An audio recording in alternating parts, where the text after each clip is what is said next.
માળિયાહાટીના તાલુકાનું ગામ ખંભાળિયા વિસ્તારમાં 70થી 80% વાવણી સુકાન વંત ઉત્સાહપૂર્વક પૂર્ણ। ખંભાળિયા વિસ્તારમાં 70થી 80% વાવણી પૂર્ણ કરી છે।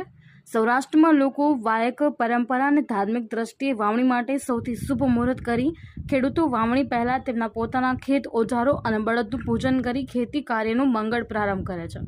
વરસાદનું પ્રથમ પાણી જમીનની અંદર કૃષિ પાકોને સારા વળતર તરીકે આશીર્વાદ સમાન ગણાય છે અને હવે ખેડૂતો સારી વાવણી લાયક વરસાદની રાહ જોઈ રહ્યા છે તો સોનામાં સુગંધ પડી જાય। પ્રતાપસિંહ સોદિયા, જે ન્યૂઝ, માળિયાહાટીના। ભીમભાઈ પટાણ, માળિયાહાટીના તાલુકાનું ખંભાળિયા ગામ।